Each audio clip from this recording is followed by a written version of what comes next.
So now, how will the outcome of the Singapore general election 2020 affect home prices? Okay, so this will be the flow for today's virtual forum.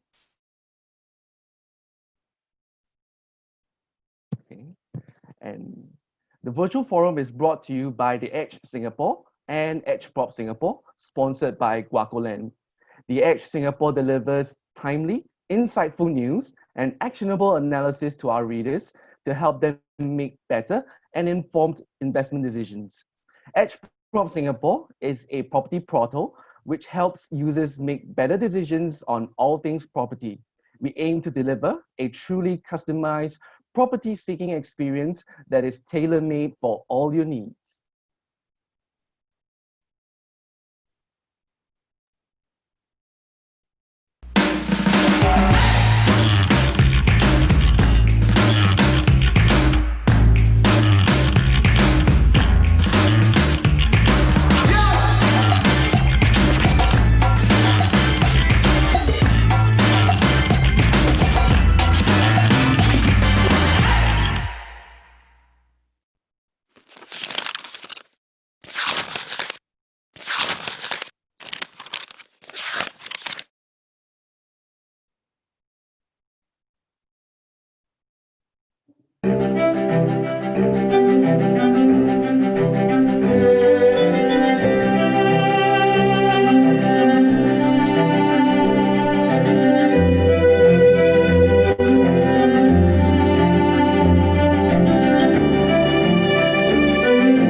The future of living indeed.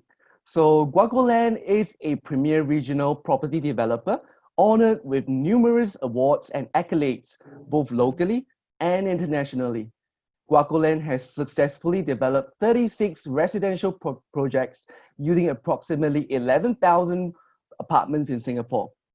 Guacoland's flagship development, Guaco Tower, comprises of a dynamic mix of commercial, residential, retail, hotel, and urban park.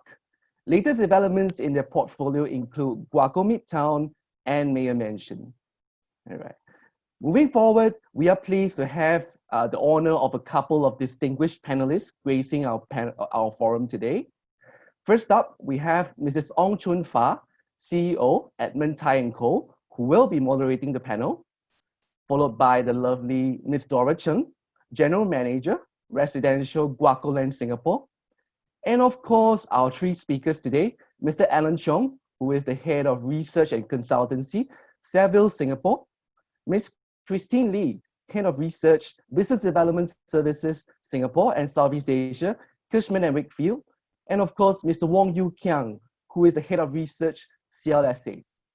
Okay, I'm sure many of you will have questions that you would like to be addressed by the speakers and panelists along the way. So feel free at any point of time to access the Q&A function at the bottom of your screen and key in your questions there. Our panelists will try their best to address them during the Q&A session. Right? So without further ado, let's invite the first presenter of the day, Mr. Alan Cheong, who will be sharing about the Singapore private residential market. Alan's experience in real estate spans more than 20 years covering research, project financing, and property equity analysis, both locally and regionally. Alan, please. Good morning, everybody. Glad that you can attend this. Now, I'm going to start my presentation because I've only been given 15 minutes. I hope to complete this. So without further delays, I will start it. Okay, hope you can see my screen. Now, today's topic was actually broached prior to the elections, and everything was arranged way before even the parliament was prorogued.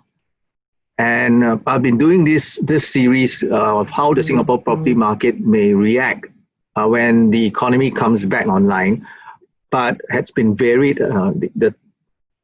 The theme has been varied over time. You see, like how it will vary and how it will perform. And today's presentation will be broken down into 3 points. Number one, macro reasons why the market had remained resilient during this lockdown. Then we look at China's experience as they come out of this, their own lockdown. And finally, how the market will behave in phase 2 and phase 3.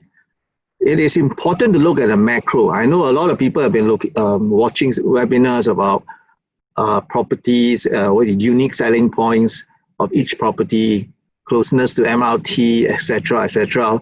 But because for Singapore, given its dense topology, that property is all very packed up together, if you get the macro reading wrong, then no matter what your unique selling point or selling features are, the odds of making money will be stacked against you.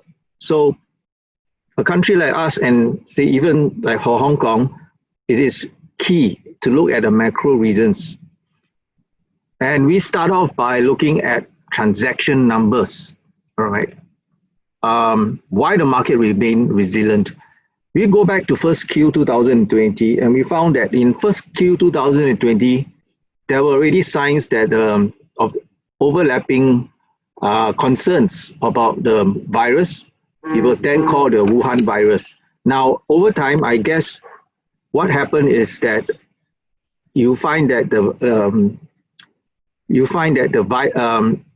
come March during the lockdown period, right? We had a problem with travel, overseas travel, and yet for first Q we saw a 16.9% year-on-year increase in transaction numbers.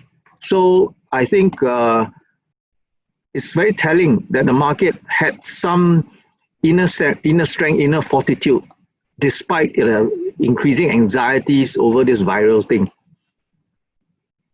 So that's what the market tells you in first Q. And then when we move into the lockdown and we start to think of what will happen next as the central banks, governments around the world try to do to overcome this.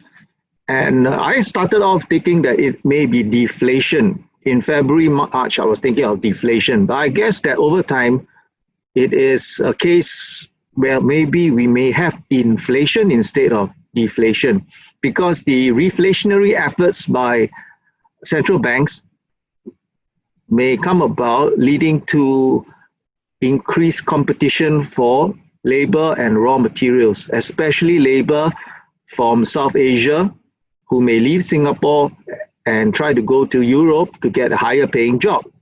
That means construction costs, and been speaking to some contractors, they expect construction costs to rise at least 5%.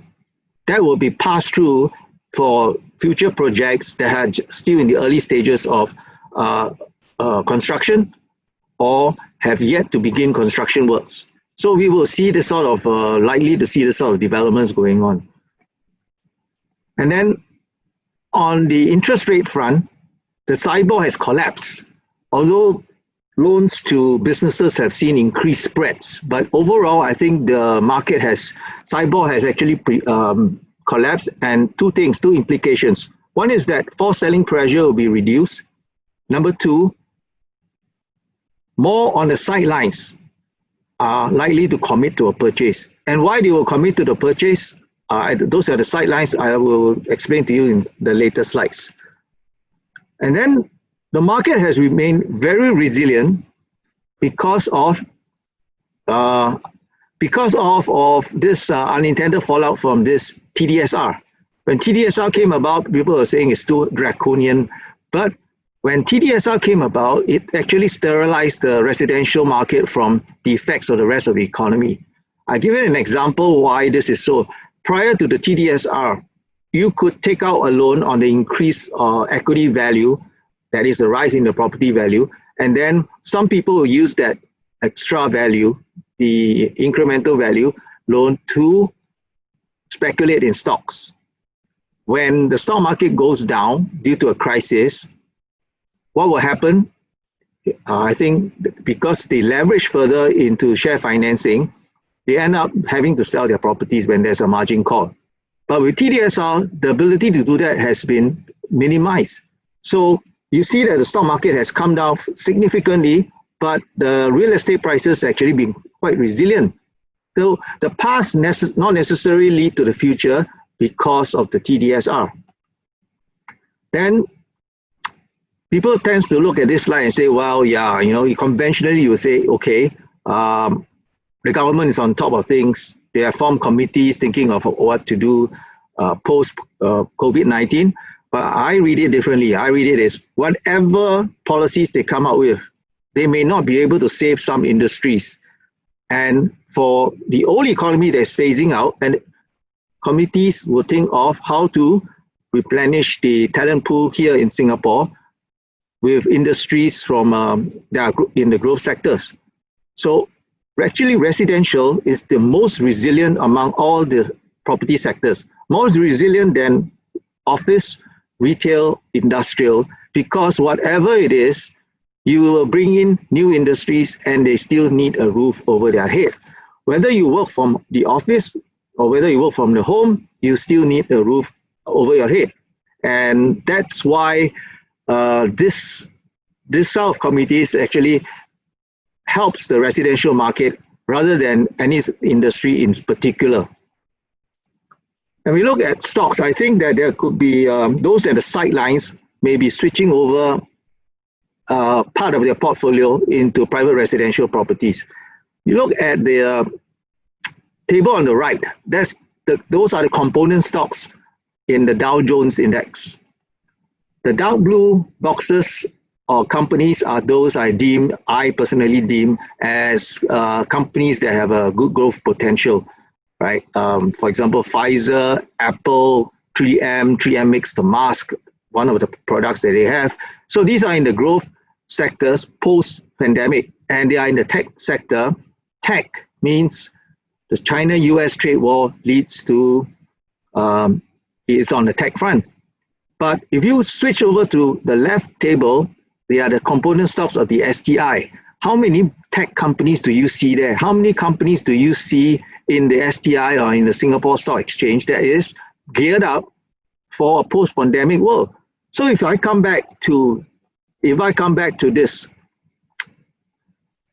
right, that these committees can be formed to bring in industries, to think of industries on the right side of this table, but it may not be able to save companies on the left side of these two tables, and residential will still be the beneficiary. Okay, so now I'm moving a little bit to the longer term implications of the Singapore residential market.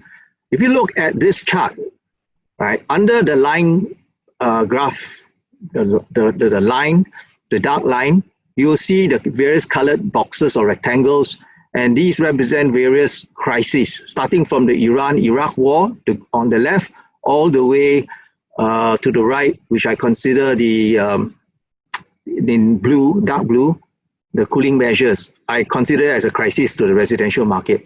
And yet, despite each crisis, prices rebounded and rose to even higher levels. What this means is that since 1975 till now, you have seen extraordinary gains in the residential market. And this has socially been ingrained into our expectations. And it's not easy to override long-term social ingrainment of these expectations. You have short-term bounces here and there, but when this sort of expectations passes from generation to generation, hearsay to hearsay, what your grandfather said, what your father said, I think you expect property prices to go up. And we have not seen, in some instances, the equity side follow suit in the same manner. Has the equity market performed in like this? I mean, like this? I doubt so. So this sort of expectations is causing people to come into the market despite the lockdown. So in summary, for the past until now, there are a couple of reasons why the market is unlikely to correct sharply. Number one is on the left, endogenous reasons within the market. Number one would be prudential measures. The TDSR has strengthened the market. Number two, socially ingrained expectations among Singaporeans and even foreigners like Indonesians that house prices in Singapore offer superior returns compared to other assets. And number three, there could be a shift towards physical real estate because interest rates are so low, right? And this risk-return, risk-return trade-off is shown in recent times because the higher rates of return offered by some equities and REITs have also been correspondingly higher risk. Then on the right, you have exogenous factors, and one of the exogenous factors will be global reflationary efforts leading to material cost inflation. Number two, lower interest rates are likely to stay for the foreseeable future. Number three, revision of investment guidelines, excess liquidity may lead to less reliance on traditional fundamentals. That means you look at the stock market, it's rising despite negative GDP growth. And so this again is adaptive expectations.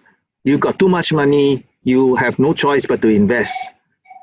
That's for private equity. I mean, they need to invest into real estate despite lower yields. Number four, politically charged global marketplace, the trade war, and more than trade war, I think it's a cold war now between the US and China, no longer a trade war. It's a cold war, and this should benefit the countries that are neutral. Okay, now let's look at China, and what we learn from China will have some regard to how we can read our Singapore market ahead of time. Look at this chart. This is the weekly sales of developers, in key cities. Right, and look to the 20th of May, the 30th of May, volumes have exceeded pre-lockdown levels. This is 30th of May, right? It's gone back to almost those record peaks, close to those record peaks in previous months before the lockdown. Then I've got it updated till the 20th of June, and it's still very strong. On the 20th of June, we are again in China at very close to record levels. So again, we look at this. China went into the pandemic earlier, came out of it earlier, unlocked earlier, and transaction volume started to rise. And it's been starting to rise strongly as they sequentially unlock city by city. Price-wise, the 100 city index average in China had remained very resilient up to March. This is the latest was till March this year. Didn't really fall much, right? And on tiered city level, they also held up pretty well. In fact, for tier 2 cities, they have been moving up quite sharply. I mean, consistently. So we will find that prices in China for various cities actually did not come down despite their pandemic. City-wise, hardly any city fell below zero, maybe one or two. But look at Chengdu. Chengdu saw 14% year-on-year growth in measured between March this year and March last year. And we come back to Singapore. We see that data from Realis, the URA's database, the median price in Singapore had remained resilient, with the exception of the CCR, which fell marginally. But for the RCR mid-tier and the OCR, which is the mass market, it went up also marginally. So net, I think it's pretty resilient when you measure on here on a median basis. Right. This is a sample of price performance by various districts. Districts 10, first Q versus second Q. Yes, District 10 new sales, first Q versus second Q came down. Now that's because we have this thing of District 10. It depends on which project was launched. This is not a hedonic price model, which adjusts for attributes and whether it's a freehold or leasehold. This is just the median price. So of course, in the second Q, because there were transactions at the COPA, 99 years, it sort of brought the median price down. But in other districts where it's mainly 99-year transactions, like District 20, District 19, prices have been quite resilient on the new sale front. Right? Transaction volumes, it seems to be following that of China. It seems to be following this pattern in China, which I will go back. It seems to be following this, right? And you find that the transaction numbers in Singapore for developer sales during the lockdown period and post-lockdown has climbed the wall. So much so that we find, hang on, I go back to the previous slide. Okay, in fact, during the circuit breaker period from April 7th to June the 4th, we saw 581 transactions. Now in phase 2, we saw 821 transactions. And in fact, for June 1st to June the 28th, we have 948 transactions. In March this year, just before the lockdown, there were just 660 transactions. So we can see it's starting to go back up to the norm. And this time around, I think this is quite telling. 1 quarter into a crisis, this chart is all about 1 quarter price change into a crisis from compared with the previous quarter prior to the crisis to a crisis. This COVID crisis in Singapore, median prices have actually gone up, right? Gone up about 1.3% in the second Q versus the first quarter. And if you look back all the way to the Iran-Iraq war, just the start of the Iran-Iraq war, 1 quarter into that, prices fell. And the same thing happened all the way to the cooling measures and the TDSR, implementation of the TDSR framework. It is quite different because although the URA index showed that it fell, but it is a hedonic index. URA index cannot be compared with the previous years in say 10 years ago, because 10 years ago, the URA index, when it joined up to the old index and the new index, the old index was not a hedonic index. It did not adjust for attributes. Basically, it was just a median price index, right? Adjusted for different weights or different districts and different property types. So I use a median price, and the median price compared with the previous crisis actually went up. And this is how it looked like.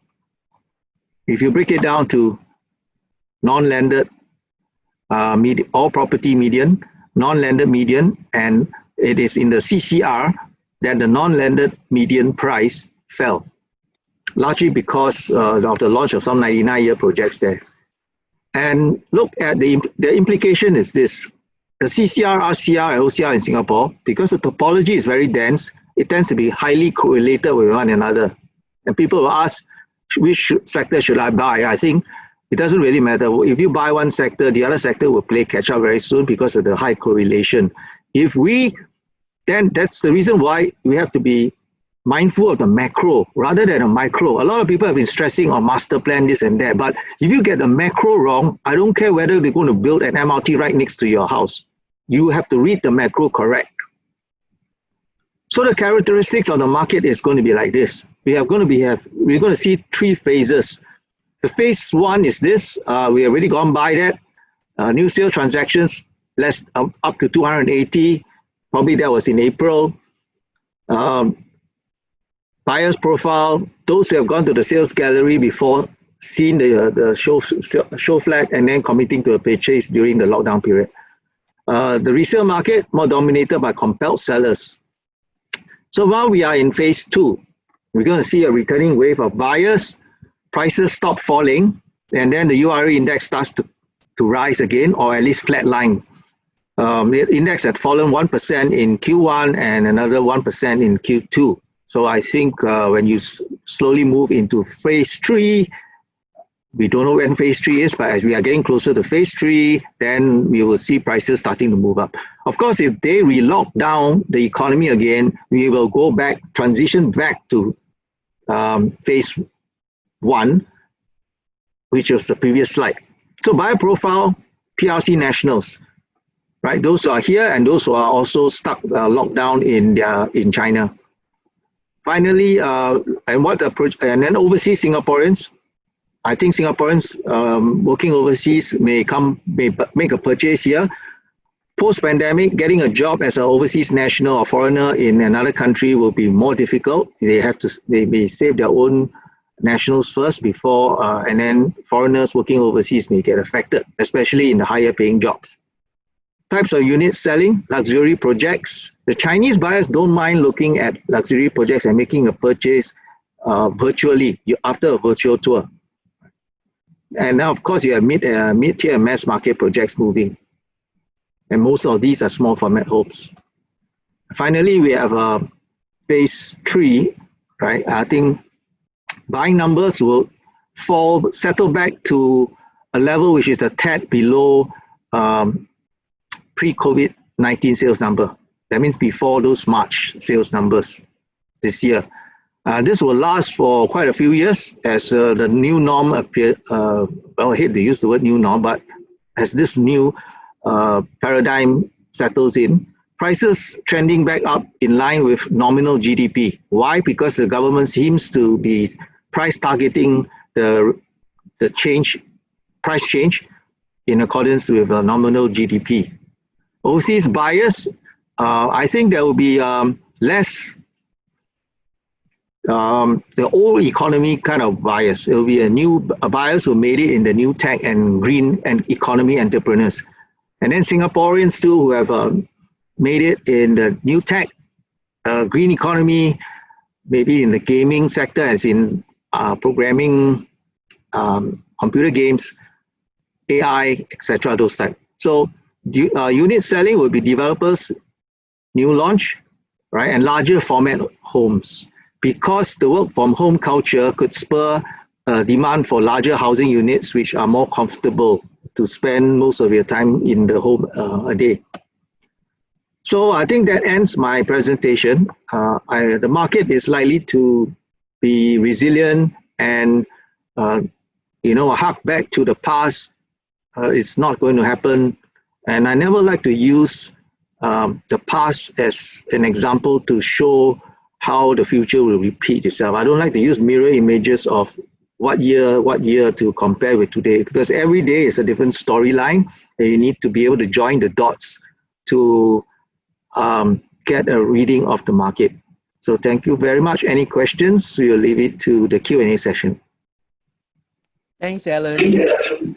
I'm sure you've contributed great information to potential property buyers and a great start to the virtual forum. So if any of you have questions for Alan, feel free to key in the Q&A function at the bottom of your screen, and he will do his best to answer it during the panel.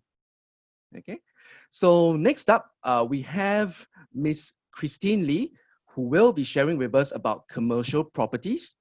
Christine manages and delivers real estate and economic research and strategic analysis with the view of providing research-based perspectives to commercial leasing and investment processes. Christine, please. Thanks, Cole. Hi, everyone. Okay, let me just share my screen. And yeah, okay. Yeah, so I think it's a very interesting day, after the voting results were out early in the morning. I'm not sure how many of you actually caught some sleep, because I personally only slept at 4. So, okay, it's an interesting day. I guess a new journey going forward for the country. And definitely there will be some impact on the commercial real estate market as well. So perhaps let me just go over my presentation today. My presentation will also include 3 parts. So that's the COVID-19 impact and also on the corporate real estate implications. The second part is the post-COVID trends, which are the ones that are here to stay.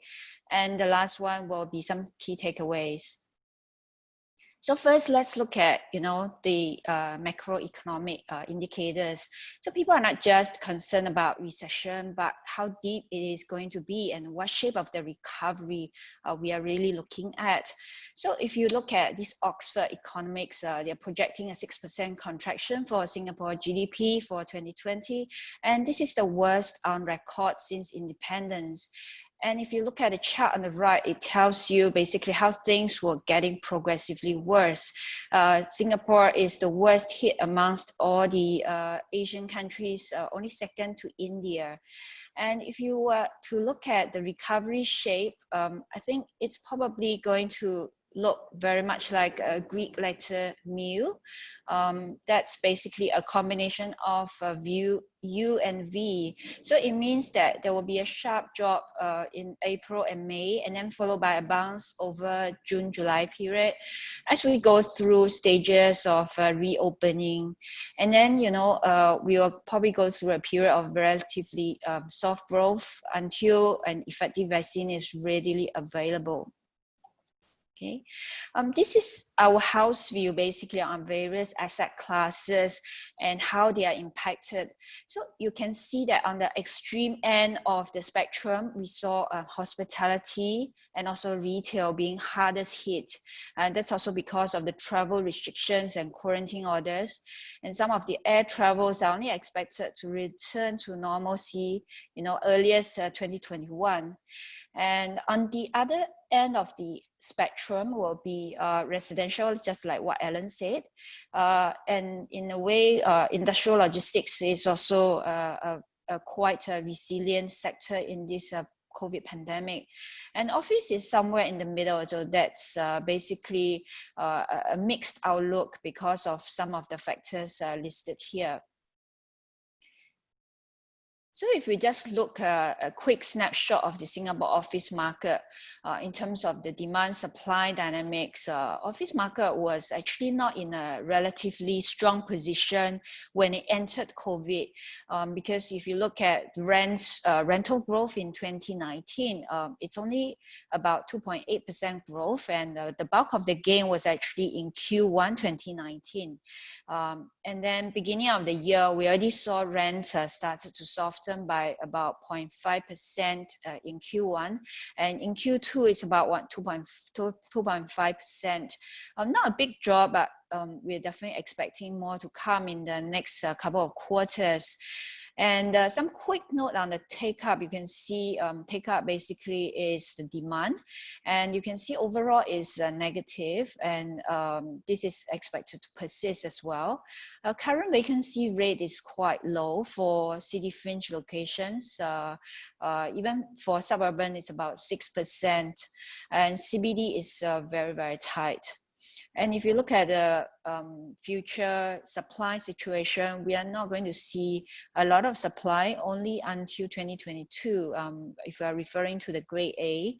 And if you are talking about the rental projection, basically we are expecting a 10% drop in the CBD. But for the outside CBD region like city fringe and suburban, we are expecting a 5% drop for 2020. Okay. So what is the issue here? I think COVID really brought like 3 issues to the picture. First is the recession. And as you know that Singapore's economy or the office market is very, very highly correlated with the state of the economy. So this recession will have an impact, especially, companies will downsize, and you will see leasing demands plummet, and eventually landlords will have to give in, especially for those strata landlords who do not have holding powers. And you can see some of the tenants probably will start considering co-working or private office for flexibility. Of course, that's considering if they can go back to work in the office, because we are sort of in the semi-lockdown period still. A lot of the CBD population is still not back. And if you are talking about the second issue, that's social distancing, we're seeing this impacting the office sector quite pronounced in a way that, you know, that's going to be a low density for workplace, and also lower satisfaction for user experience, because people basically can't really, you know, return to the office and interact with your colleagues. And some of the possible actions that will be, you know, a different collaboration setting. We are using a lot of technology, and also there's an increased size of number of cubicles and meeting rooms to comply with this social distancing. Remote working can be a game changer. Again, it's going to lower the demand for physical office over the medium to long term. And you can see that rental differential between Marina Bay and probably other submarkets over the very long term, maybe medium to long term, it's going to narrow. So really the premium attached to, you know, the Marina Bay, the city center will probably diminish, because people will have a lot of flexibility to work from various locations, may or may not be in the CBD. Okay. This is basically our office, Cushman and Wakefield's office in Sydney. So we basically had this pioneered this social distancing concept called the 6 feet office, and you can see it basically keeps a safe distance and also have some enhanced sanitary measures. And floor mats have a lot of floor markings. It helps the people to move around the office with minimum cross-contamination. And even for shared workstations, we also have like a one-off desk paper pads, which can be thrown away after use. Okay. So on the industrial market front, again, you know, the rental trend is on the decline. Of course, with the exception of the logistic space because of the stockpiling. So if you remember, we had this panic stockpiling of the medical supplies because they are not available on any of the, you know, markets or the shops. And if you are talking about the take-up trend, again, is lower compared to the quarterly average in the past. So Q1, we are also seeing a quite muted take-up amongst all the logistic, also the factory space. And overall supply pipeline is still pretty ample, mainly because it's in the office, in the factory space. And for business parks and warehouses, you can see supply is actually coming down quite significantly, which means less pressure on rents. And therefore, you can see, as compared to office, rental movement in the industrial and logistics space is pretty muted. So across the board, we are expecting rental market to decline about 1 to 4% this year. Okay, again, we have 3 key issues for industrial. So although it's very resilient, we are seeing lower trade volume, like what Alan mentioned. You know, US and China is not just a trade war, it's going to be a cold war. And that's going to result in, you know, weaker external supply and demand, and consumption amongst, you know, consumers will also drop. And eventually industrialists will have to gravitate towards space reduction, and that will result in increased shadow space. And some of the actions we're seeing in the market is that tenants are also negotiate to lock down leases at a lower rent, or they're reducing footprints to seek lower cost options. And social distancing is also impacting the industrial space because you know, there will be a inability to operate at maximum capacity, and there's also shortage of workers. So some of the actions taken by the occupiers in the industrial space is, of course, the use of automation, use of robots, and probably they will also look at, you know, some of the smart ways to get the demand up without having a lot of human interactions. And the last part is actually a positive impact for the e-commerce and data usage. So we are definitely seeing, you know, a higher demand for warehouses, distribution centers, even cold storage facilities. That's to facilitate your REIT delivery and NTUC deliveries to your homes. And the surge in the data usage will also have a higher, result in higher demand for data center spaces. So we're going to see quite a lot of this new tech meeting the demand, and also some of the data centers shifting out of the office space to data center locations. Okay, post-COVID trend, definitely one of the key challenges is with the lockdown, people are talking about, you know, work from home, and actually how sustainable is this work from home trend. So at Cushman and Wakefield, we actually survey about 40,000 respondents worldwide to find out how their experience is like. So we collected about 4 million data points across the globe. And interestingly, you can see some of the key learnings is that employees can actually feel very productive anywhere, not just in the office. And in fact, 75% of the respondents also feel very productive when they need to focus at home.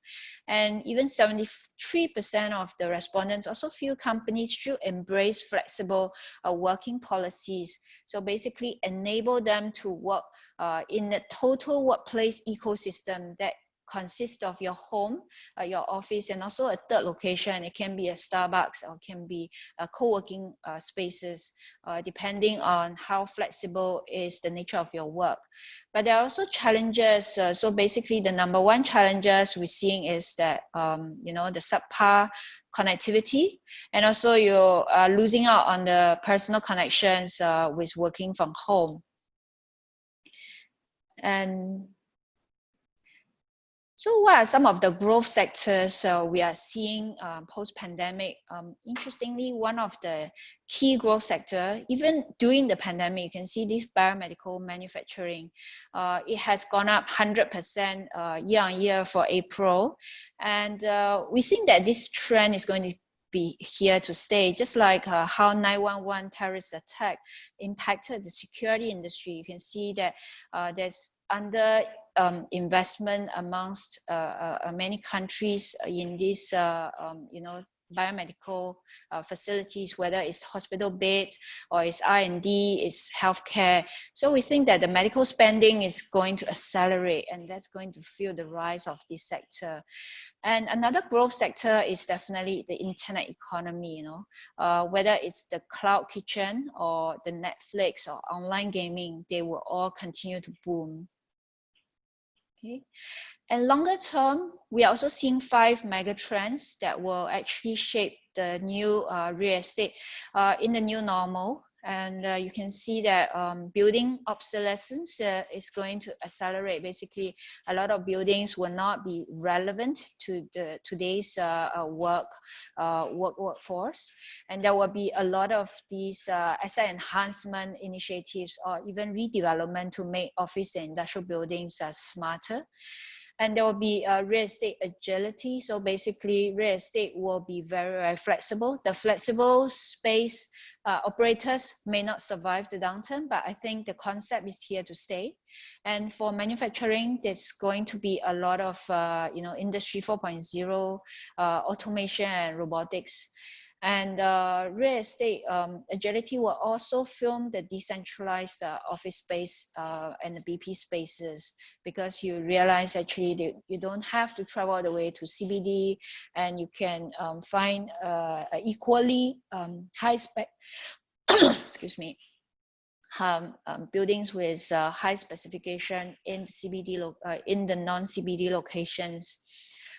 Interestingly, if we are talking about, you know, this reshape of the office space in the future, artificial intelligence is actually the worst enemy, I think, for a lot of talents, because if you were to look at some of the key issues, even during the GE, people are talking about foreign workers or foreign talents taking away jobs. But I can tell you, in the next 5 to 10 years, people taking away your jobs are probably going to be robots rather than your foreign workers.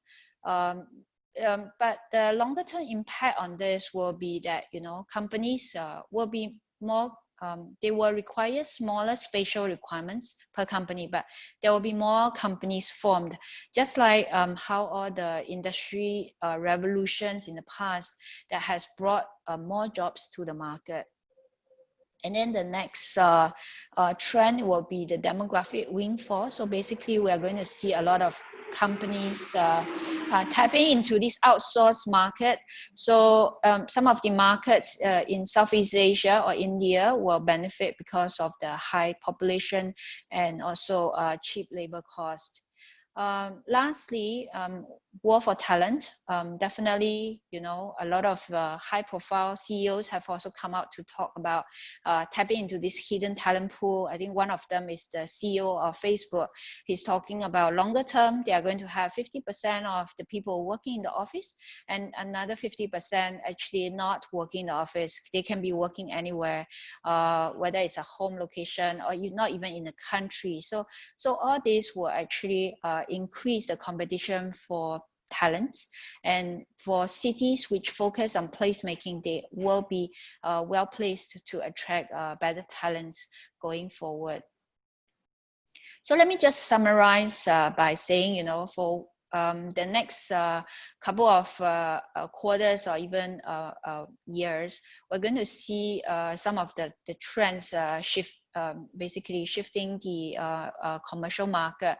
So that it's basically working from home culture is going to be part of the ecosystem, and also and the emphasis on health and wellness in the workplace. So think about disinfecting policies, or even training of the cleaning staff, touchless technology.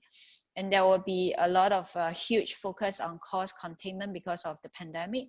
So companies will look at how to save real estate costs. So that will actually affect the office and industrial demand.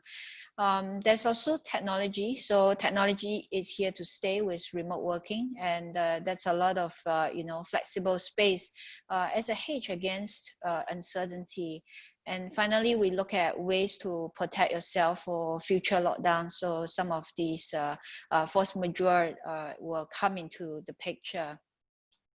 And finally, whether this 2020 we saw basically the convergence of the three key events. That's the COVID-19, the health crisis, global lockdown crisis, as well as the slowdown of the flexible space expansion. And although the new supply remains quite tight, market is still turning increasingly tenant favorable. So basically, demand is going to be muted. That's also going to result in a lot of shadow space in the market. And no one really knows what's going to pan out, how this whole thing is going to pan out. But I think the second half of 2020 will also be the litmus test for the resilience of the commercial real estate market. So it is probably no better time to start looking for opportunities if you are interested to look at some of the repriced assets in the market, especially if they are of the correct pricing strategy, or the taking advantage of the low interest rate environment. Commercial market is still a safe bet in the real estate sector if you are savvy. So with this, I end my presentation, and I hand over to Cole. Thanks, Christine. Commercial property owners and those of you looking to buy commercial, take note, all right? So if any of you have any questions for Christine, please key in at the Q&A function at the bottom of your screen. And if you see any questions already there that you would like to be answered, just upvote it to increase the priority. Okay? So next we have Mr. Wong Kiang, sorry, who will be giving us insights on REITs. So with more than 14 years of experience in equity research, Kiang currently heads the research team at CLSA, Asia's leading independent award-winning brokerage firm. And in 2019, he was named the top Singapore strategist in Asia Money Brokers poll. Kiang, please. Hi, everyone. Thanks for coming on this webinar organized by EdgeProp and GuocoLand right after the elections.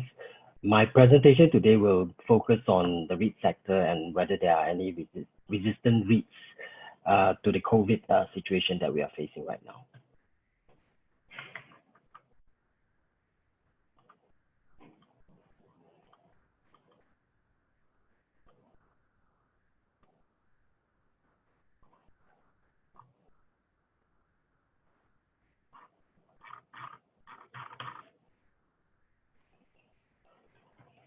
Okay, the content, I will basically run through a brief overview of what S-REITs are, and also who are the key players in the market and how Singapore REITs stack up against the Asia Pacific markets.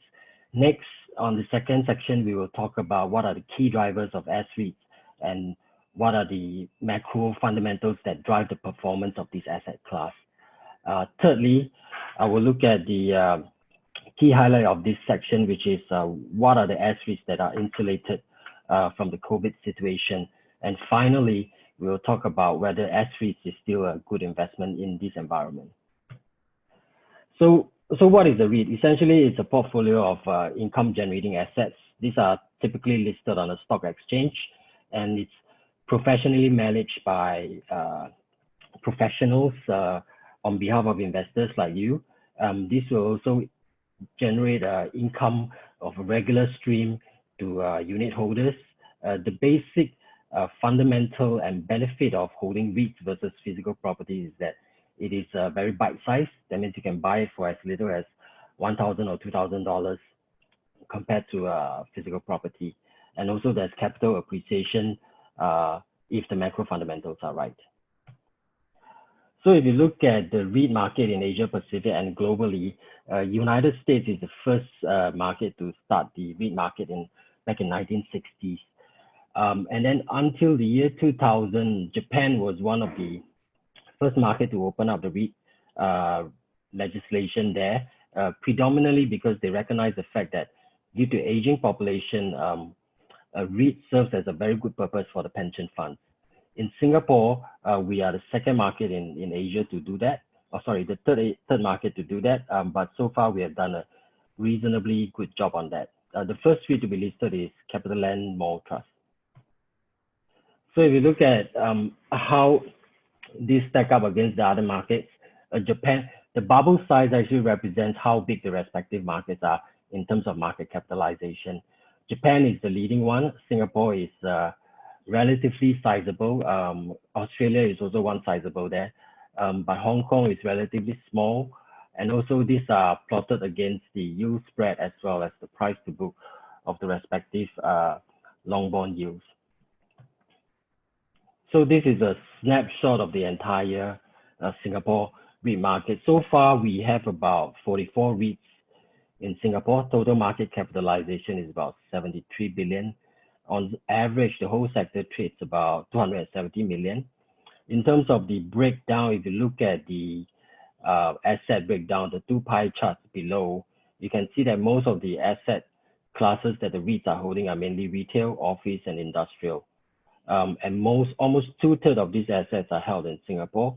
1/3 would be overseas with Australia, Hong Kong, Europe, Japan, US as key markets that REITs tend to go into. This chart basically shows the market cap by individual REITs. Ascendas REIT is right at the left, which is the largest REIT by market capitalization in Singapore, followed by CapitaLand Mall Trust and CapitaLand Commercial. But one thing interesting to note is that if you look at the top 10, it is mainly all the Temasek linked companies between CapitaLand, Mapletree, as well as Keppel. So these are the four key players of the REIT REITs in Singapore. If you look at these are the brown boxes are essentially the sponsors or the parent of the REITs. You can look at CapitaLand, they hold about 6 REITs. Mapletree have about 4, Frasers 3, and Keppel about 4. What is interesting to note here is that the stakes that the parent usually hold in their entity, in their REITs, is about 30% typically on average. Now, this is important because this would align the interest from the parent side to the unit holders, so that when there's any divestment of assets from the parent to the REITs, we hope that the transfer pricing is more reasonable and equitable to unit holders. This is again to show that the 4 key sponsors, how big they are in the REIT market. If you look at both pie charts, you can see that Keppel, Mapletree, CapitaLand, and Frasers effectively corner about 2/3 of the total market share, both in terms of market cap and AUM. I also look at the key drivers of S-REITs going forward. So REITs are essentially yield instruments. So when interest rates are down, this asset class benefits from lower interest rates. The second point is also the Singapore dollar is a very stable currency in this environment. We are looking at Singapore dollar to slightly appreciate against the US dollar into the end of this year. And if you look at against all the other regional currencies, Singapore dollar is likely to hold up much better than other currencies. On top of that, I think to sort of reiterate what Alan has mentioned earlier, if you look at what the situation is in Hong Kong, there is this political unrest that is fueling uncertainty, which is in turn driving capital out of the country. And we do expect that some of this capital to come into countries which are deemed as safe haven, for example, Singapore, where the government policies are still very clear, and also the currency is very solid. Lastly, the other driver for REITs is on the AUM growth. For REITs to grow effectively, they need to grow their portfolio.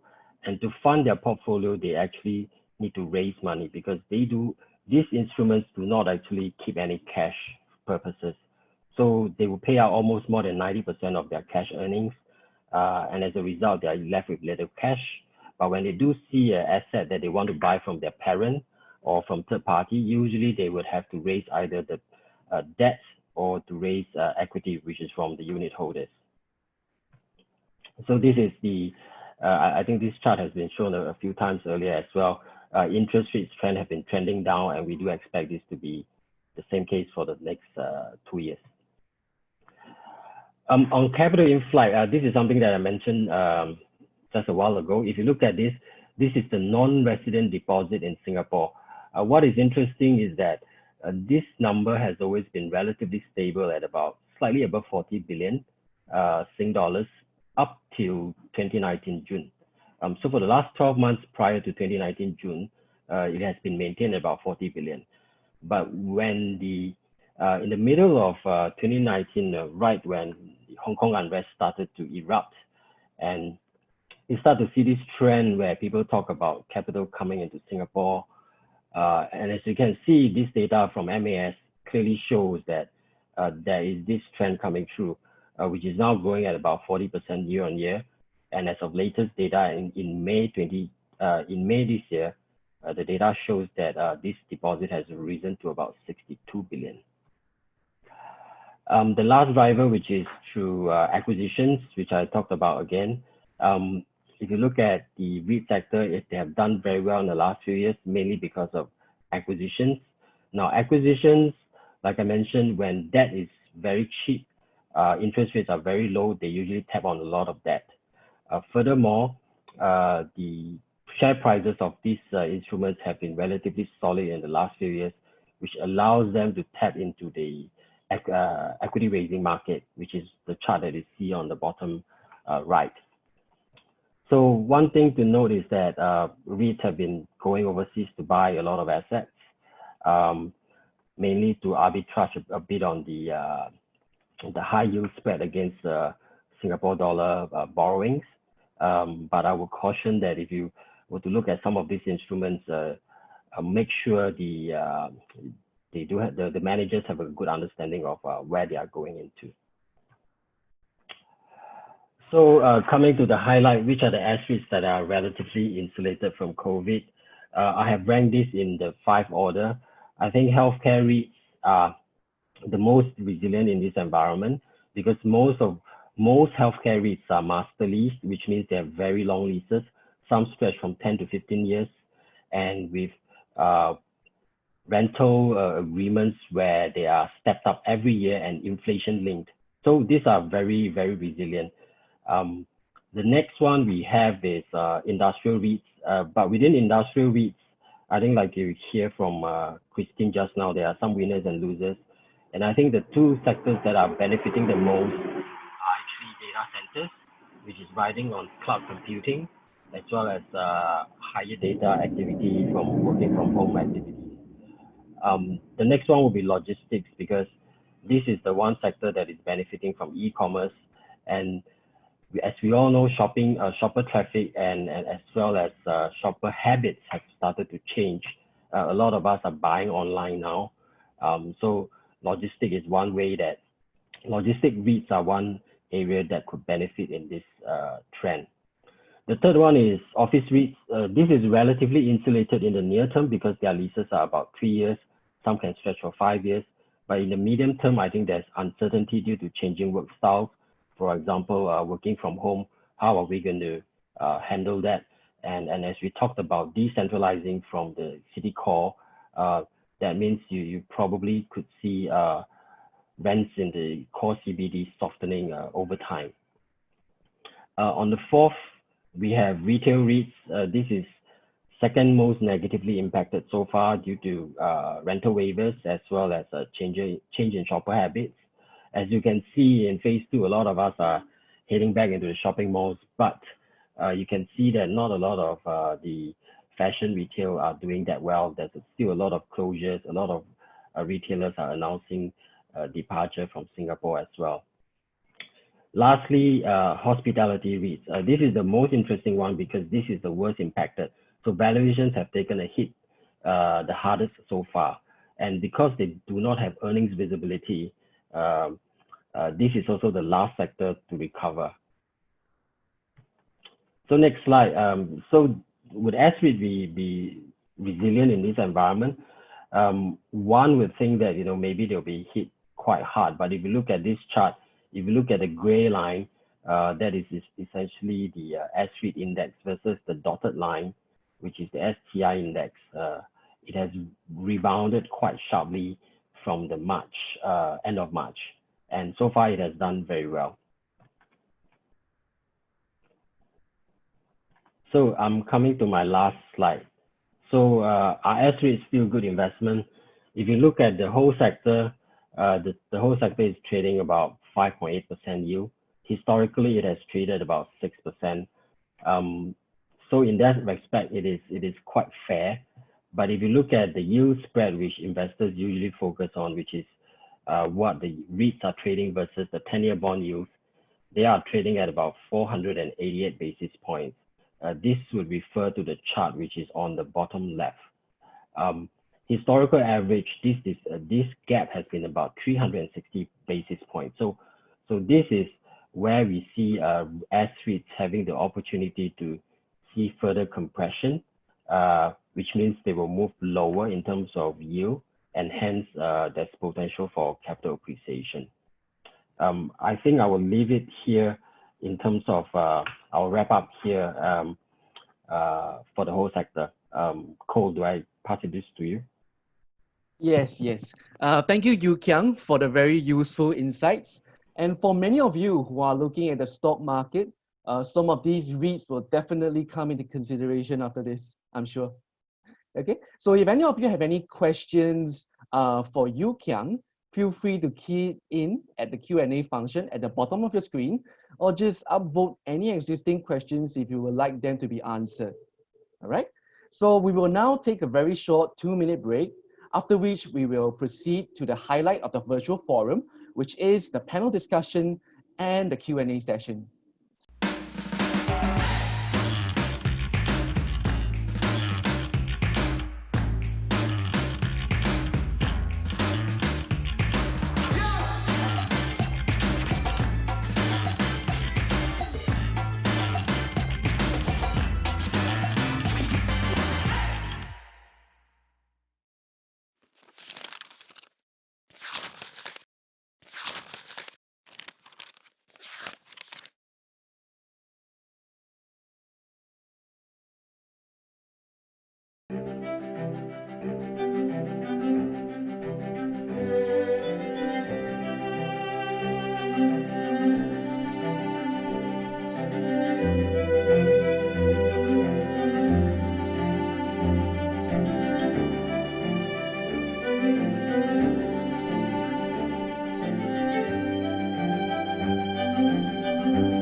So moving forward, Mrs. Ong Choon Fa will be moderating our panel discussion. And with more than 30 years experience in real estate and academia, Mrs. Wong is the CEO of Edmund Thai & Co. On top of strategy and management, her vision is to create a firm that is committed to industry-leading real estate consultancy and adhering to the highest ethical principles, supporting the community for long-term sustainability. Without further ado, I'll pass the baton on to her. Mrs. Ong, please. Thank you, Cole. Good morning, ladies and gentlemen, and welcome back to our virtual forum on real estate investment. It's really great to see so many of you, and thank you for all the questions which are still streaming in. I think it goes to show the level of interest that we all have in real estate, isn't it? Okay. Maybe I can broadly kind of put the questions that came in into a few buckets. One of them would be, what does the future of real estate look like, given the pandemic that we have, given the technology, the sharing economy? So maybe I can start by asking Dora on the future of living.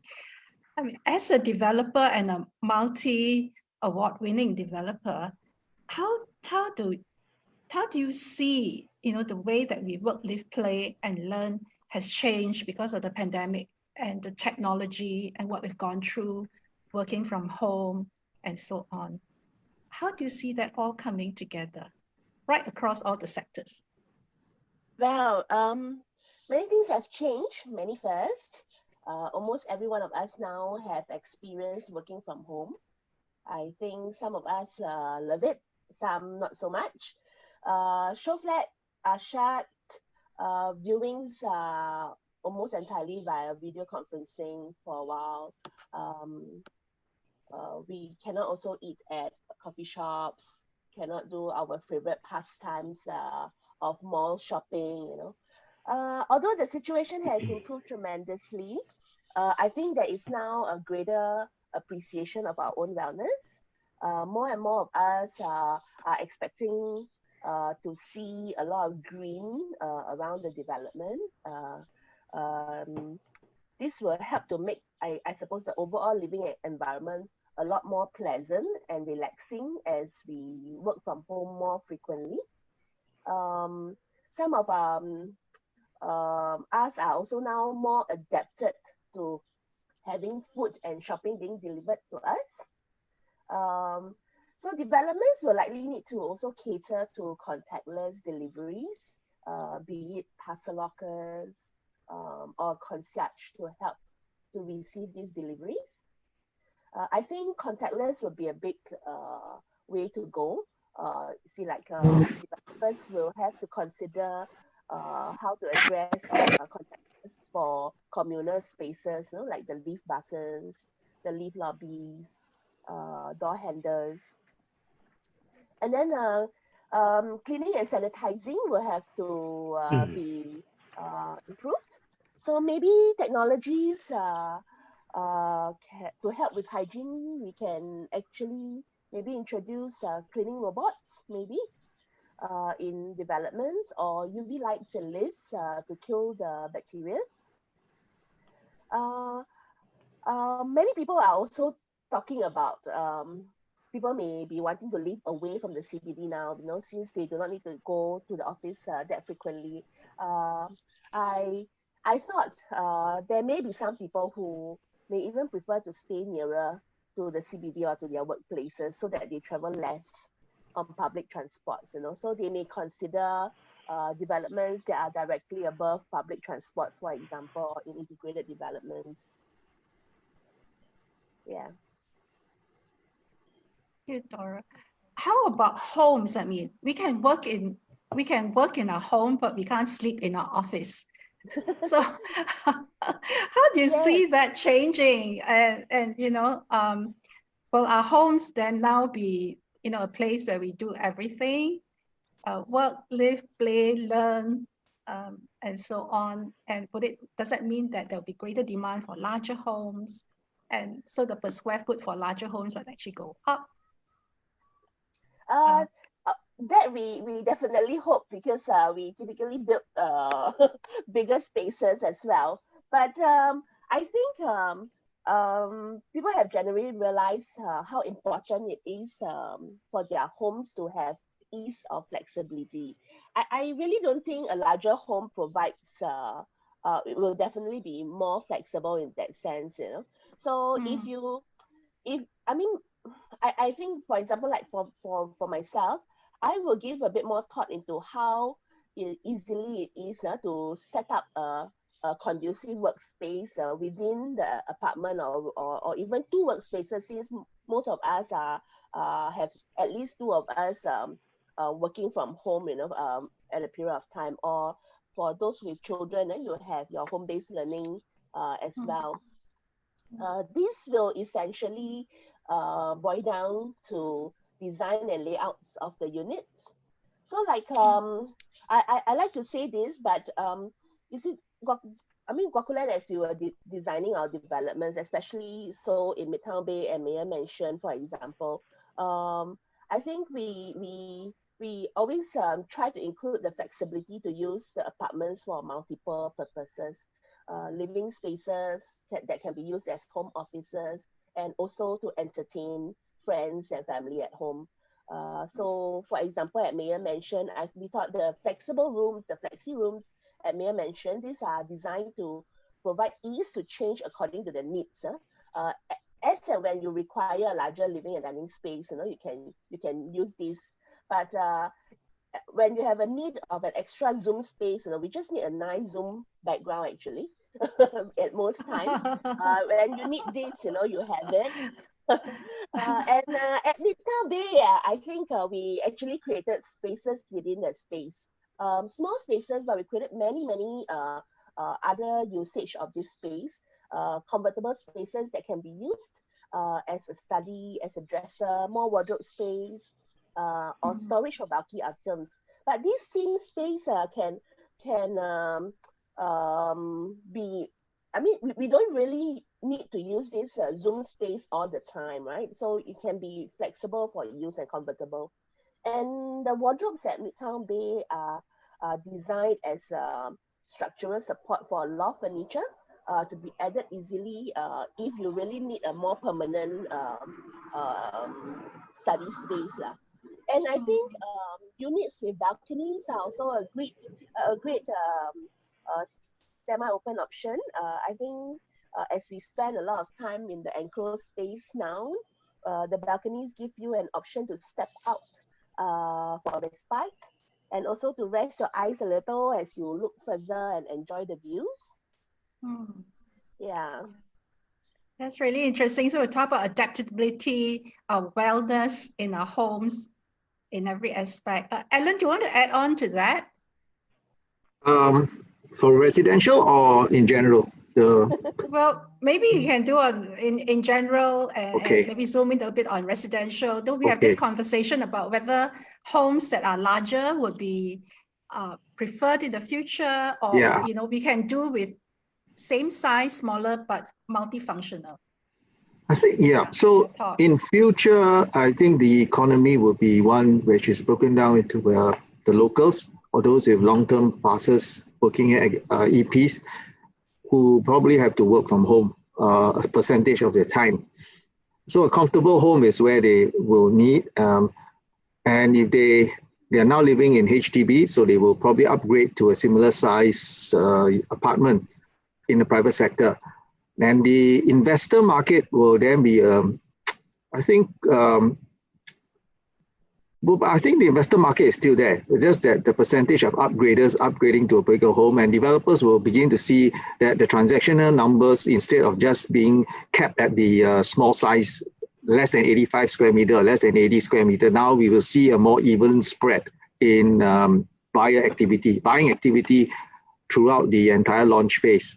But I think that, so work from home may spur the need for ergonometric furnitures, design furnitures, living spaces that the architect has to think of, and not just produce a unit and maximize your net saleable area with unusable spaces. So that's the key thing about this work from home thing. In the longer term, I think we have to think of what we know and what we do not know. We do not know. We have to get through a few hurdles first before we get to the long term. We do not know whether this pandemic, when it will end. I don't think there is going to be a vaccine. So what's going to happen? Is there going to be a mindset change? You got to accept this which is the better course. Personally, I think that's the better way out. You have a mindset change to accept this as part of society and roll on, because economies thrive on velocity of transactions. You jam up the velocity, you're not going to get back to the norm, right? You're not even going to get back to whatever previous revenues that you were taking in. So we got to settle that first, which we do not know. And we do not know whether it's going to be deflation or stagflation or back to normal. I think there's going to be inflation because supply chains have been disrupted and cost of production will go up, although there's excess capacity, but the excess capacity could be in China. The Cold War will separate. Now, what we then know is work from home. That's a movement. And what we know is there's a lot of liquidity out there. So this is not going to be a replay of the 1930s of deflation. So I think net-wise assets will still benefit. We see in the US, velocity of money, M2 collapsed at the start of the COVID, but NASDAQ rose to record. So there's a transfer of money from the real economy to assets. I think with SIBOR so close, I think residential properties and real estate will still be in favor despite the low yield. Okay, great. Thank you. Well, let's move on to another big area where I think a lot of our audience is interested in, which is the impact of the election. So maybe I'll start with you, Kiang. What do you think is the impact of the election on the capital markets? I think I think given that the ruling party is still taking a majority, I don't think there will be material. I don't think there's material change to regulations. So some of the tax transparencies, all this will still continue.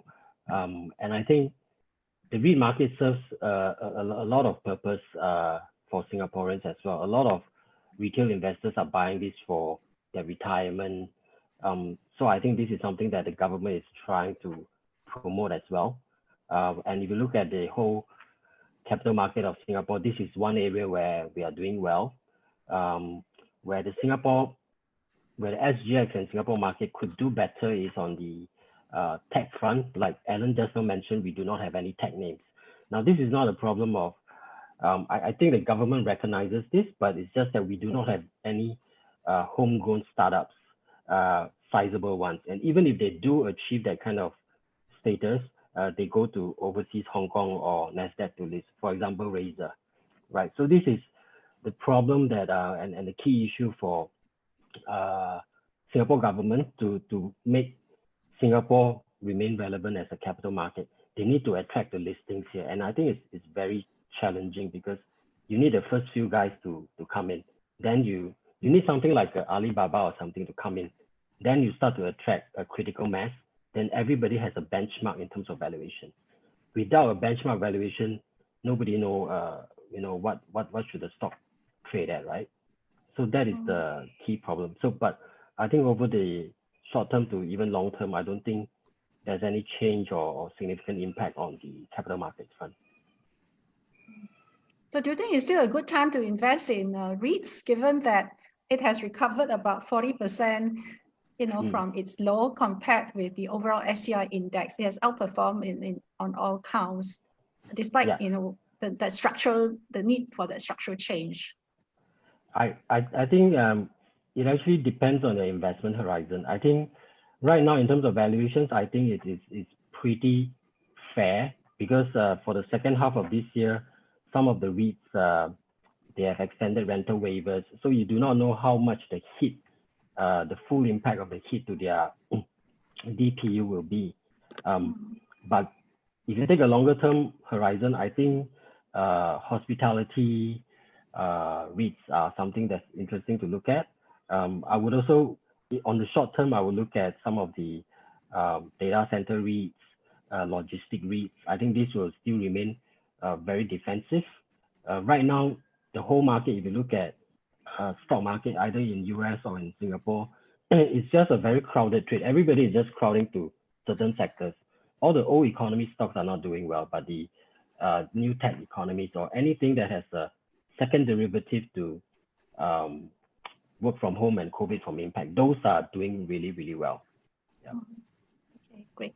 Well, I know that we're supposed to finish at 11:30, but I think we're going to have a little bit of overrun because of many questions that are coming in. We'll try and keep our response short so they can answer as many as possible. So if I can seek your indulgence, we'll finish maybe 15 minutes later at about 11:45. Christine, how about the office and the industrial market? How do you see, that election coming in, and will that have an impact on MNCs that are coming in to set up offices in Singapore? What is the outlook like? I think by and large, investors don't really look at how many seats PAP can get, whether it's 93 seats, 83 seats, or 73 seats. They make no difference to most foreign investors because they come from mostly democratic societies, and a lot of the governments, coalition governments, the ruling party don't really take the majority or the super majority. So really it's still status quo, I think, for the office market and industrial market. Investors are still coming in, especially those MNCs. In fact, because of COVID and also the Hong Kong unrest, we are seeing more inquiries from MNCs looking at this part of the world. There's also some spillover factors from the Cold War, the trade war last year to Southeast Asia, and this entire ASEAN bloc is actually poised to grow very strongly post-COVID because of the supply chain disruption. I think there will be a reshuffling of the global supply chain around the world, and some of these will actually come over to Southeast Asia, and Singapore will capture the higher manufacturing of this supply chain, and also it will become the key financial hub and business hub for Southeast Asia, because you still want most of the MNCs, although they have manufacturing facilities in the region, they still want their finances to be here. They still want the HQ to be here, and we have very tax transparent. And all these infrastructure will bode well for Singapore over the next 5 years. Okay, that's great. Well, maybe there's a lot of interest in residential. Ellen, one of the top questions, has the behavior in the residential secondary market been over the last 6 months, and what do we see it going forward? Because I think we've been focusing quite a lot of new sales. So how is it going to be in the secondary market? Initially, I think during phase one, in my slide, I said that those who needed to transact during phase one were compelled sellers. That means they are under pressure to sell, and that caused a little bit of softness in the market. Reason, who would want to sell into weakness? And I think there's pressure to do that. Now, as we move forward, the resale market transactions will probably be lagging behind lagging that of the new sale, because the new sale will be concentrated in the small format homes, i.e. investors. Now, the resale market will be because of the TDSR, the resale market will be one where I don't think you see many fire sales. But price may be soft, but very few fire sales. Transaction numbers lagging new sale. Now, moving forward to phase 3 or next year, we will see probably the resale numbers start to rise, and then prices play catching up. You cannot continue remaining soft where the new sale market is strong, because there exists the opportunity for people, for value investors or value buyer to look at the resale market, and that should drive up prices again. Same for HDB. HDB has been rising slowly despite all this, despite the pandemic and despite the lockdown, and the gap not worsened. In fact, the gap has grown a little bit to the private sector, and the work from home of culture movement to spur the upgrader market. That's interesting. How about, we have to talk about this balance between wanting to have larger homes or smaller family homes, because the affordability will come in, affordability issue will come in. Then on the other part of the equation is the buyers from overseas or foreign buyers. Although most of the buyers in Singapore are,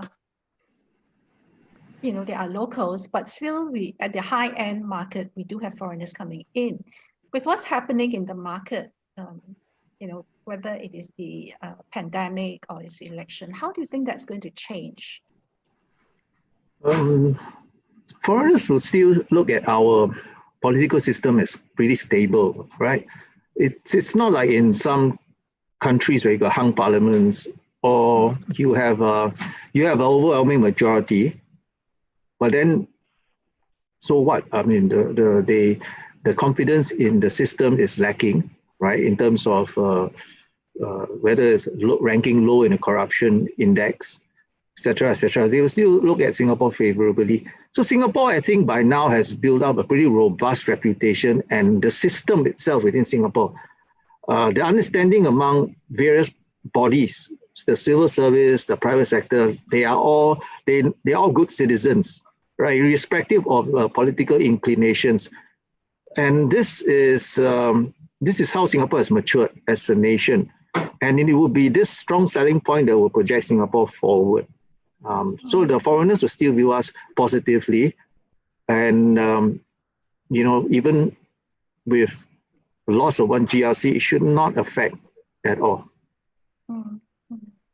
That's interesting. Okay, how about the en-bloc sale market then? Most of the larger units are in the smaller, in the older developments. How do we see that? Maybe I can switch over to Christine if you have something to add to that.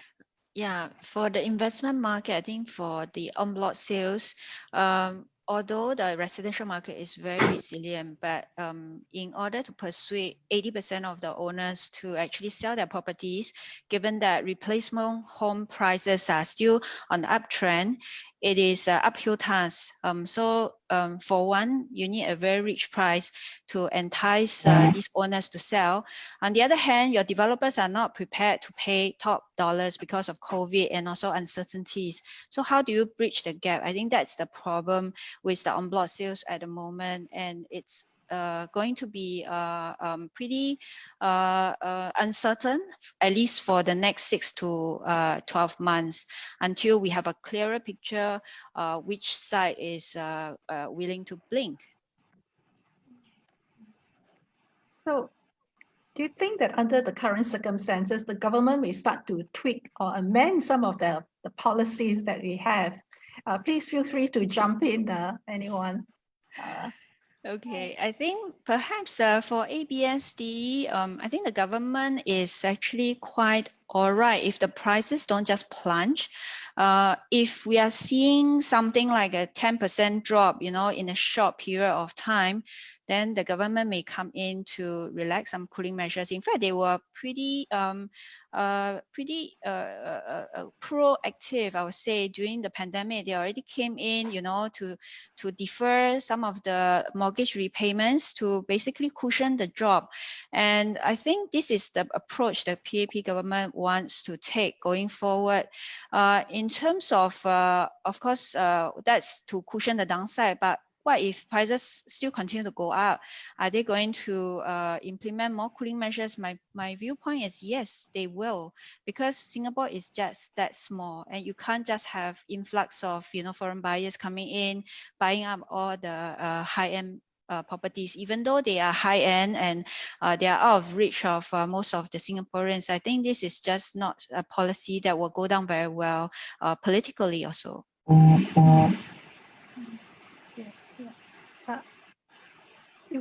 Alan, you want to Yeah, say something?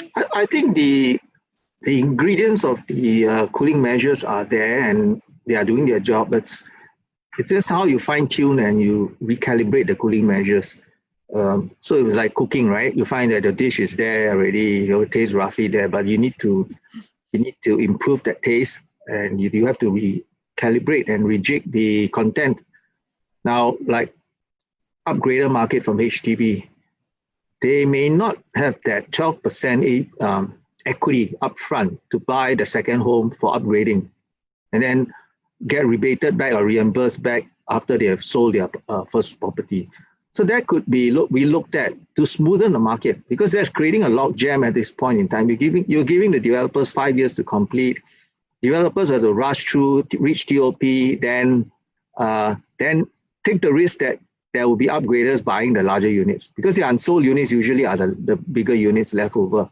And the bigger units are those upgraders from HDB as properties or other private sector properties. If they say, okay, I give you, you don't have to pay the 12%, and I allow you to, you should show proof to me that you're upgrading X months or X period of time after you've, you must sell your HDB after you achieve TOP. Yeah, and then you don't have to pay the 12% upfront at all, right? So instead of paying the 12% upfront, I think that will save a lot of money, because an upgrader unit size now easily costs you about 1.8 million to 2 million for 1,000 square feet, for example. So 12% for 2 million is 240,000. That's a lot of money upfront, even though they can afford to go up, because even though they qualify under the TDSR scheme. But how many people have that much savings, especially for the mid-tier and mass market segment? Yep. Okay, thank you. Kiang, you have any views on this? Yeah, I think basically the government will not roll back any measures anytime soon, because if you look at prices, we are still near historical peak. And you have to understand what is the role of housing in the view of the government. It's a social economic tool, and it's also a political tool. So their aim is to keep property prices at this stable, in line with income growth. And you look at income growth, we are growing at about 3 to 4% on average. For developed economies, that's great already, right? So it's very unlikely they will roll measures. And if you look at the last time they rolled back, which is off-year SSE, that wasn't even a material easing. But what led subsequently to the reaction was a wave of buying, and then the inventory dropped, and then developers started to buy into replenishing en bloc projects. And that created an en bloc wave. And then government subsequently had to introduce measures against almost 18 months later, because prices were going faster than about 1.5%. My gauge is that when prices grow at more than 1 to 1.5% per quarter, right, which is annualized at about 5-6%, government gets a little bit worried. So if you look at that, and when I look at physical equities, right, I think equities are much more attractive, because equities can go up 20-30% in a year. Yeah, okay, but of course with physical property, you do get leverage, you do get a shelter over your head, and it's always good to have another investment property. Yeah, well, I think many of us are trying to figure it out, you know, while we, on the one hand, we have the the economy going into one of the worst recessions in history. Yeah. On the other hand, we have because of the supply chain disruption, the cost of construction going up. We also have, I think, the potential supply going forward because of the on-block sale market that has slowed down in the last 2 years or so. Coupled with the GLS side, I think there's also a slowdown. What is all that going to do with our markets, our residential market? And even now, the GLS sites that are rolled out, the time taken for closing the GLS site has been extended compared with what it usually is. Dora, do you have what do you think about all these dynamics? I mean, you're sitting right at the center of it all. A lot of our developers have so many parts of the equations to consider. I think most property prices are not reliant only on just a certain aspect. Singapore is in a very good position, whether now or before, and there is always a demand for us to own a property of our own. So I'm seeing this on a longer term basis where, like Kiang said, even though equities are more, you have a more upside or the returns are higher, but there is this internal aspiration within us, to or at least own one or two physical assets in our lives. So there will still be a strong demand for properties in that sense. Okay. Well, moving on a little bit about the sharing economy. With the sharing economy, the decentralization, co-working, co-living, cloud kitchen that Christine talked about, all this is going to change, they're going to shift, our values is going to shift right across the island. So if you were going to invest, there are a lot of questions about where to invest in, whether it's for residential or even for strata title office. What are your thoughts? Maybe a quick one from Alan, then we move on to Christine. The sharing economy, Christine says it's cloud kitchen. I call it guerrilla kitchen because I think a lot of F&B guys have been driven out of business. They are not going to be bankrupted because of this COVID relief package, right? And so they will go underground, and then it will start to have continue on as an entrepreneur in a guerrilla kitchen, whether from home or from a central kitchen. This is not so good for physical shop front or F&B. It eats into, because it dilutes that spending power. People are working from home, they can just pick up the phone, call up the guerrilla kitchen, and the guy will deliver, the food panda Deliveroo will deliver, and dilutes your purchasing power. So F&B used to be good for malls because the retail was suffering from online purchases and the falling tourism spend. So they moved to physical shop. They decanted the space and became retail F&B. But now F&B seems to be the one that could be hard hit because of these guys that have been driven underground. So the sharing economy, it's in a way, it's also very uncertain whether in a few years' time, a new CEO comes into the picture in Silicon Valley, say, forget it, he wants to have his own way. We go back to our office. I build my own office. Every CEO wants to be different from the other CEO. So we don't know in one cycle down, the new CEO of whatever, if Mark Zuckerberg steps down, someone comes in and say, forget it, we go back to the office. So I don't know whether that's going to happen, but many will be predicated on, in the short to medium term, by what the consultants like McKinsey, Bain & Company, Boston Consulting Group are going to advise their clients. A big implication on how the sharing economy will look like. Okay. In short, we don't know what's going to happen. I mean, in the short term, yes, it doesn't bode well for physical real estate, but it's also not necessarily, a one-way ticket out of down for physical real estate because things can change. Okay. Thank you, Christine. Yeah, I agree with Alan. I think in the short term, nobody really knows what to do. Even for investing in commercial real estate, you also have to look at your end users profile, because some tenants can tide over this period. Some tenants cannot. So it is an interesting time. I mean, you have to really do your homework to look at who will be your underlying users, whether they are in sectors that are positively impacted by this COVID moving forward, whether they have the ability to pay your rental, to take up more spaces. Then perhaps it is a good time to look at. In terms of sharing economy, I think it's also a mixed bag.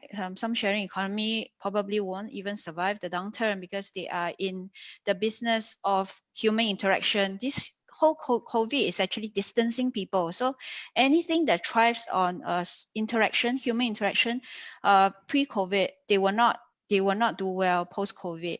So it also depends on what sector you are looking at.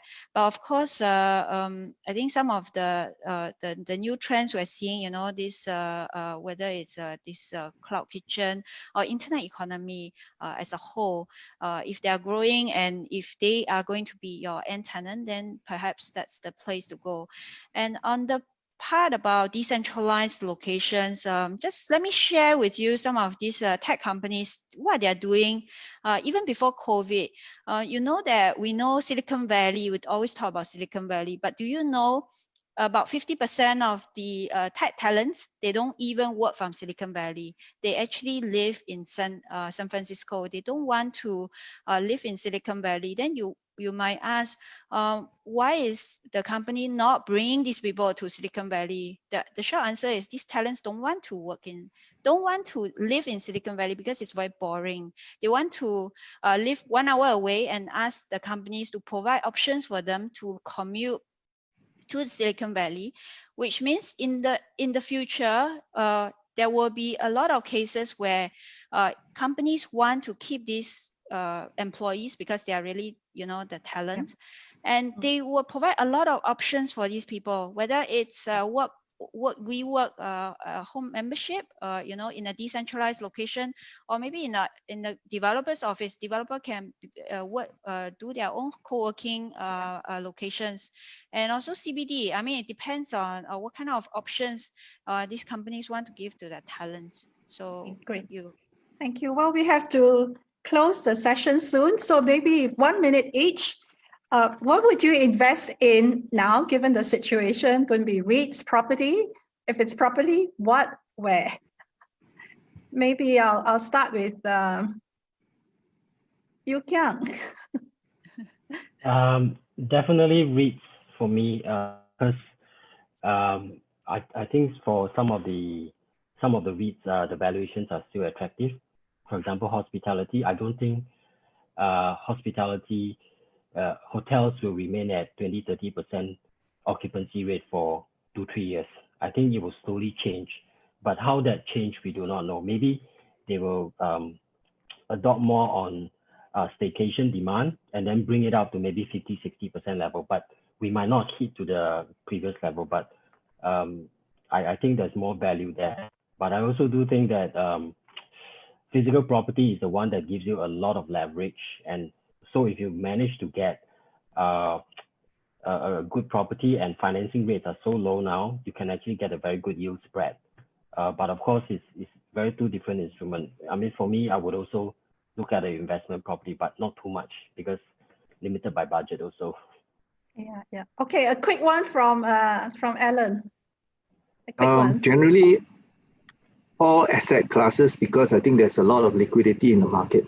Maybe except gold, because gold is like too speculative until it's like zero yield, right? Any asset class, including art, for example, including any real estate sector except industrial, because for us individual buyers, the industrial market that's open to us are usually the strata title, and I don't think you can invest in a data center, physical data center, unless you got a wherewithal. If not, you go and buy data center REITs. So actually, basically any asset classes, you just have to do your homework and think commonsensically. Okay, thank you. And Christine, advice for our retail investors? I think in the last downturn, people don't dare to go in. But if you look back, those are the guys with the brave hearts. They actually reap the most capital gains because of the opportunities in this current market. So personally, I feel physical assets are still the way to go because of leverage, like what Kiang mentioned. And if you want to invest in the sector, I think data center REIT and maybe logistic REITs are the way to go over the longer term. But you have to look at the valuation as well. Thanks. So where will you put your money in the physical real estate or in the REITs? Personally, I still like the landed market because I think over the longer term, it is still a very desired asset class. Although in the short term, maybe there will be, some of the distressed sales, but yeah, that's where the opportunity presents. Yeah. And Dora. Dora. I think I share everybody's point here. I mean, I agree with what Alan said as well, all investment classes, but importantly, we must invest responsibly, invest within our means. I think that will bring us on the longer, safer investment route. Yeah. Well, thank you very much, everyone. So with this, I think we come to the end of the panel discussion, and I will hand you back to Cole. Cole, please. Thank you, Mrs. Ong. Great stuff. Okay, so thank you, Mrs. Ong, for moderating the panel discussion, as well as our speakers, Dora, Alan, Christine, and Kiang, for sharing their insights. I hope this virtual forum has been the most informative for everyone. Okay, so after this, you will be prompted to do a survey at the end of the virtual forum. Otherwise, you can also scan the QR code and it'll take you to do the quick survey. Okay, so our virtual forum slides and recording will be sent to those who participate in the survey itself. Okay, at this point, I would just thank you everyone for joining us and have a good weekend and see you at our next event. Thank you. Yeah.